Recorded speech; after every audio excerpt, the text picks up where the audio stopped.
ছাত্রছাত্রী বন্ধুরা welcome to my channel learn math happily.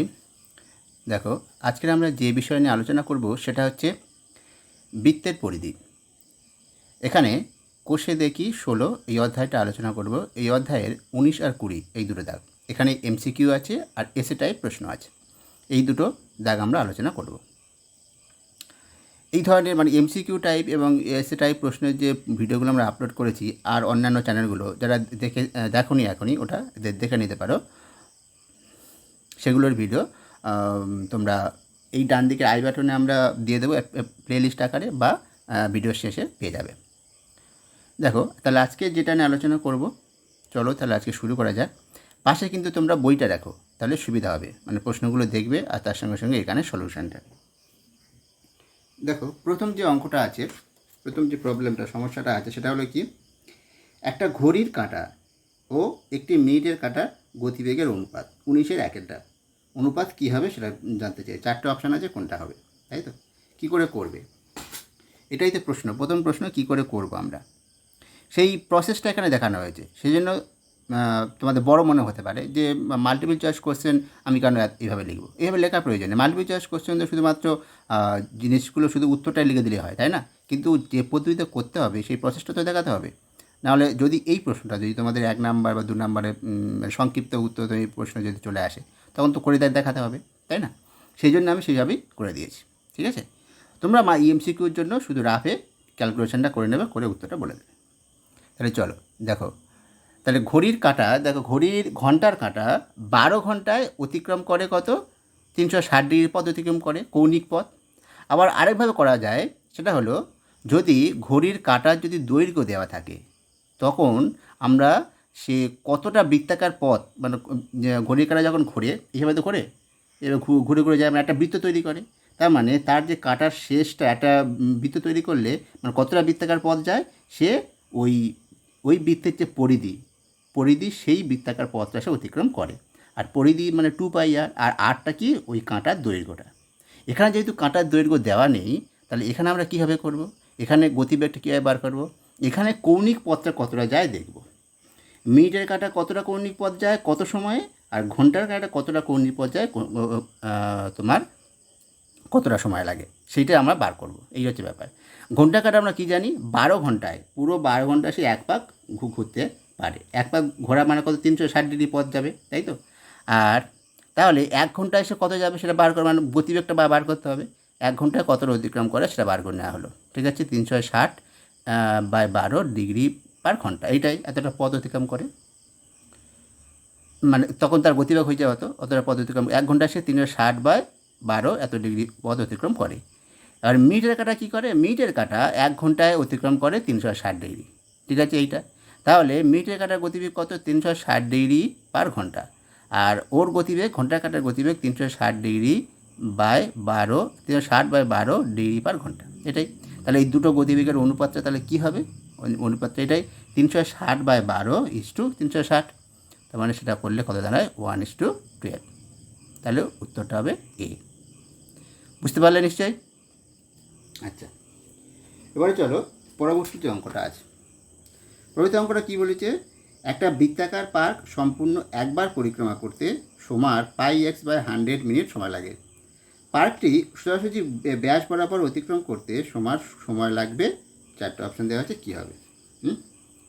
তাহলে কী বলেছে, একবার অতিক্রম করতে তার সময় লাগে কত, πx/100 একবার। আর একটা বৃত্তাকার পথ একবার অতিক্রম করা মানে কতটা পথ অতিক্রম করবে, 2πr, মানে বৃত্তের যা পরিধি অতটা পথ সে অতিক্রম করবে, তাই তো?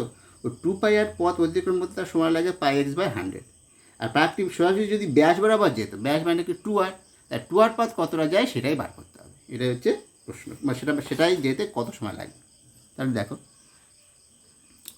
সেটা আমরা কীভাবে করা যায়, যে ধরি বৃত্তাকার পার্কের ব্যাসার্ধ আমরা ধরে নিচ্ছি r একক, তাহলে অর্থাৎ ব্যাসের দৈর্ঘ্য কত, 2r একক হবে।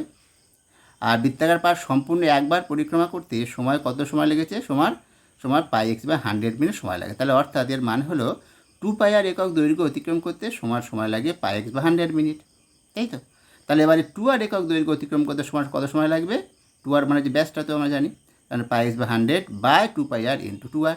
তা সেটা কাটাকাটি করলে কী দাঁড়ায়, দেখো x/100 হবে, তাই তো? তাহলে উত্তরটা কী হবে? বি। তাহলে বোঝা গেল? এটা হবে। 3 দাগটা কী বলেছে দেখো, একটা বৃত্ত একটি বর্গক্ষেত্রে অন্তর্লিখিত। অন্তর্লিখিত মানে কি? মানে বর্গক্ষেত্রের মধ্যে যে বৃত্তটা আছে।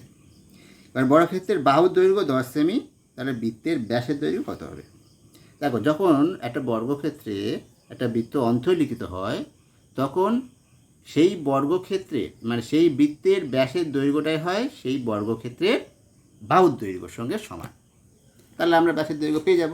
দেখো এখানে কি বলেছে, আমরা জানি কি যে বর্গক্ষেত্রে অন্তর্লিখিত বৃত্তের ব্যাসের দৈর্ঘ্য মানে বর্গক্ষেত্রের বাহুর দৈর্ঘ্যের সঙ্গে সমান, এটা আমরা জানি। তাহলে বর্গক্ষেত্রে বাহুর দৈর্ঘ্য 10 সেমি বলেছে, তাই নিশ্চয়ই বৃত্তের ব্যাসের দৈর্ঘ্য কত হবে? 10 সেমি। এটাই তো আছে উত্তর, অপশান আছে কত জানতে চেয়েছে, অপশান এটা, তাহলে উত্তর হয়ে গেল। আর পরবর্তী অঙ্কটা দেখো, একটি বৃত্ত একটি বর্গক্ষেত্রে পরিলিখিত। বর্গক্ষেত্রের বাহুর দৈর্ঘ্য 5 সেমি হলে বৃত্তের ব্যাসের দৈর্ঘ্য কত? দেখো, যখন পরিলিখিত হয় তখন কি হয়? তখন দেখো নাও, বর্গক্ষেত্রে পরিলিখিত বৃত্তের ব্যাসের দৈর্ঘ্যটা কার সঙ্গে সমান হয়ে যায়? সেটা বর্গক্ষেত্রের কর্ণের দৈর্ঘ্যের সঙ্গে সমান হয়ে যায়। এবার তোমরা যদি পরিলিখিত ব্যাপারটা বুঝতে না পারো, দেখো একটু ছবি দিয়ে বোঝাচ্ছি, দেখে নাও। এই যে বৃত্তটা দেখো, এই বৃত্ত, এই যে বৃত্তটা আর এই বর্গক্ষেত্র, এই বৃত্তটাকে বলা হবে এই বর্গক্ষেত্রের পরিলিখিত বৃত্ত, মানে বর্গক্ষেত্রের বাইরে থাকবে। আর যখন এই বর্গক্ষেত্রকে একেবারে ভিতরে থাকবে, বর্গক্ষেত্রে মানে সেই বৃত্তের যে বৃত্তের পরিধির উপরে তার বাহু স্পর্শ করে থাকবে আর কি, পরিধিতে বাহুটা স্পর্শ করে থাকবে, করে একেবারে ভিতরে থাকবে, তখন সেটা হবে অন্তর্লিখিত। আর এই বৃত্তটা হবে পরিলিখিত। বুঝে গেল? এবার দেখো, এই পরিলিখিত বৃত্তের এই দেখো বর্গক্ষেত্রে এটা কর্ণ, কর্ণের দৈর্ঘ্যটাই হচ্ছে সেই বৃত্তের ব্যাসের দৈর্ঘ্যের সঙ্গে সমান, তাই তো? কিন্তু আমার এখানে কি বলে দেওয়া আছে দেখো, যেটা বলে দেওয়া আছে বর্গক্ষেত্রে বাহুর দৈর্ঘ্য বলে দেওয়া আছে। তাহলে বর্গক্ষেত্রে কর্ণের দৈর্ঘ্য কী হয়? বাহুর দৈর্ঘ্য যদি 5 সেমি হয়, কর্ণের দৈর্ঘ্য হয় 5√2। তাহলে নিশ্চয়ই ব্যাসের দৈর্ঘ্য কত হবে? ব্যাসের দৈর্ঘ্য হয়ে যাবে 5√2 সেমি। কেন? তার কর্ণের দৈর্ঘ্যের সঙ্গেই তো ব্যাসের দৈর্ঘ্যটা, বৃত্তের ব্যাসের দৈর্ঘ্যটা সমান হয় পরিলিখিত বৃত্তের ক্ষেত্রে। তাহলে সেটাই হলো। বোঝা গেল? আর কী করে A√2 সূত্রটা এখানে বলে দিতে হয় যে এ একক বিশিষ্ট বর্গক্ষেত্রে বাহু কর্ণের দৈর্ঘ্য কত হয়? A√2 হয়। তাহলে যদি 5 সেমি হয় বাহুর দৈর্ঘ্য, তাহলে 5√2 হবে কর্ণের দৈর্ঘ্য, তার মানে বৃত্তের ব্যাসের দৈর্ঘ্য 5√2। তাহলে অপশান হবে এর দাগে। ঠিক আছে? আচ্ছা, এবারে দেখো পরবর্তী অঙ্ক। পরবর্তী অঙ্ক যেটা বলেছে যে একটি বৃত্তাকার বলয় 5 সেমি চওড়া, তার বৃত্তের বহির্ব্যাসার্ধের দৈর্ঘ্য ও অন্তর্ব্যাসার্ধের দৈর্ঘ্যের অন্তরটা কত হবে? অন্তর মানে কি? বিয়োগ। দেখো কীভাবে করবে। দেখো, বলয় বৃত্তাকার বলয় কেমন হয় আগে সেটা জানতে হবে। এই দেখো, এইটাই হচ্ছে সেই বৃত্তাকার বলয়, এটাই হলো বৃত্তাকার বলয়। এইটা বলয়ের কি হয়? বলয়টার দুটো বৃত্ত, মানে এক কেন্দ্রীয় দুটো বৃত্ত থাকে, সেটাকে আমরা বলয় বলি। ঠিক আছে? তাই এই বলয়ের এইটা হলো তার বলয়ের তোমার বেধ বলতে পারো বা চওড়া বলতে পারো কতটা, সেটাই এইটাকে সেটাই বোঝায়। এই যে অংশটুকু পড়ে আছে এইটা। ঠিক আছে? এটা তাহলে সেই এক্ষেত্রে তোমার অন্তর্বৃত্ত কোনটা? ভিতরের বৃত্তটা অন্তর্বৃত্ত, তাই অন্তর্ব্যাসার্ধ হলো এইটা, আর বহির্ব্যাসার্ধ হলো এইটা, বহির্ব্যাসার্ধ হলো এইটা। ঠিক আছে? তাহলে বহির্ব্যাসার্ধ নিশ্চয়ই অন্তর্ব্যাসার্ধ থেকে বড় হয়। তাহলে এদের অন্তর বলেছে বহির্ব্যাসার্ধ, আর অন্তর্ব্যাসার্ধের অন্তর মানে কোনটা? এইটা, মানে কতটা চওড়া সেইটা বার করতে বলেছে। আর চওড়ার মানটা তো বলে দিয়েছে প্রশ্নে, তাহলে তাদের অন্তরটা কত হবে? ওইটাই। তাহলে দেখো সেটাই কী বলেছে, একটা বৃত্তাকার বলয়ের 5 সেমি চওড়া হলে, বলয় 5 সেমি চওড়া হলে তার বহির্ব্যাসার্ধ দৈর্ঘ্য আর অন্তর্ব্যাসার্ধ দৈর্ঘ্য কত হবে? তাহলে 5 সেমি চওড়া মানে তাদের বহির্ব্যাসার্ধ অন্তর্ব্যাসার্ধ দৈর্ঘ্য একটু বললাম, তাহলে কত হবে? তাহলে 5 সেমি হবে, তাই তো? তাহলে উত্তর হয়ে যাবে এ। বুঝতে পারলে? এটাই। আর পরবর্তী প্রশ্ন দেখো, পরবর্তী প্রশ্ন বলেছে এবার 20 দাগে সংক্ষিপ্ত উত্তরধর্মী প্রশ্ন। প্রথমটা কি বলেছে যে একটি অর্ধবৃত্তের পরিসীমা দেওয়া আছে 36 সেমি, তাহলে অর্ধবৃত্তের ব্যাসের দৈর্ঘ্য কত? অর্ধবৃত্তের পরিসীমা সূত্রটা কি ছিল দেখে নাও। অর্ধবৃত্তের ব্যাসার্ধের দৈর্ঘ্য যদি আমরা ধরে নিই 8 সেমি, তাহলে তার ব্যাসের দৈর্ঘ্য হবে 2r। তাহলে তার পরিসীমা কত হয়? পরিসীমাটা হয় πr প্লাস 2r, এত সেমি। ঠিক আছে, তাহলে শর্তানুসারে πr প্লাস 2r মানে তো 36 দেওয়া আছে ওটা। তা সেখান থেকে আর এর মানটা বার করবো। দেখো আর মানটা বার করলে কত আছে? 22/7 বসিয়ে দিলাম পায়ের জায়গায়, তার 22/7 প্লাস 2, তার মানে সেখান থেকে আমরা পেয়ে যাচ্ছি 8 সমান, এটা 36/7 মানে 7, তার মানে 8 সমান কত পাচ্ছি? 7। ঠিক আছে, 7। এখানে চেয়েছে কত? অর্ধবৃত্তে, তাহলে ব্যাসের দৈর্ঘ্য কত হবে? 2 × 7 মানে 14 সেমি। বুঝে গেল? এইটাই। এবার পরবর্তী প্রশ্নটা দেখো। এবার দেখে নাও, দেওয়া আছে 2 নম্বরে দাগে, একটি ঘড়ির মিনিটের কাঁটার দৈর্ঘ্য 7 সেমি। 90 ডিগ্রি কোণ ঘুরতে মিনিটের কাঁটা কত দৈর্ঘ্য ঘুরবে? দেখো, হ্যাঁ, এবারে এর কাঁটার দৈর্ঘ্যটা বলে দেওয়া আছে। কাঁটার দৈর্ঘ্য বলে দেওয়া আছে মানে কত দৈর্ঘ্য ঘুরবে আমরা পেয়ে যাব বৃত্তাকার পথটা, তাই তো? দেখো 360 ডিগ্রি, একটা মিনিটের কাঁটা 360 ডিগ্রি ঘোরার অর্থ মানে কি? কত দৈর্ঘ্য ঘোরে? তার পরিধিটা, সেই বৃত্তাকার পরিধিটা। কোন বৃত্তাকার? যে বৃত্তের ব্যাসের দৈর্ঘ্য হলো তার কাঁটার দৈর্ঘ্য, সেই মিনিটের কাঁটার দৈর্ঘ্যটা, তাই তো? সেটাই থেকে আমরা কী পাবো দেখে নাও তাহলে। যে মিনিটের কাঁটার দৈর্ঘ্য বলতে 7 সেমি, তাহলে মিনিটের কাঁটাটি 360 ডিগ্রি ঘুরতে অতিক্রম করতে কত? 2π × 7 সেমি। 2π × 7 এত সেমি সে অতিক্রম করবে। আর এখানে বলেছে 90 ডিগ্রি ঘুরতে কতটা, তাহলে পেয়ে যাবে সেখান থেকে তার 90 ডিগ্রি ঘুরতে কতটা পাবে? 2π × 7 বাই 360 × 90, এত সেমি হয়ে যাবে। তার কাটাকাটি করলে যেটা দাঁড়ায় পেয়ে যাবো দেখো 11, তাই তো? তার মানে 90 ডিগ্রি কোণ ঘুরতে মিনিটের কাঁটা 11 সেমি দৈর্ঘ্য ঘুরবে। বোঝা গেল? বেশ, এবারে দেখো পরবর্তী অঙ্কটা, যে কোনো বর্গক্ষেত্রের অন্তর্বৃত্ত ও পরিবৃত্তের ব্যাসার্ধের অনুপাত কত? দেখো একটু আগে অন্তর্বৃত্ত আর পরিবৃত্তটা বোঝালাম, এবার দেখো তাদের ব্যাসার্ধের অনুপাত কী হবে দেখে নাও। বর্গক্ষেত্রে বাহুর দৈর্ঘ্য আমরা ধরে নিচ্ছি a একক, তাহলে বর্গক্ষেত্রের অন্তর্বৃত্ত ও পরিবৃত্তের ব্যাসের দৈর্ঘ্য কত হবে?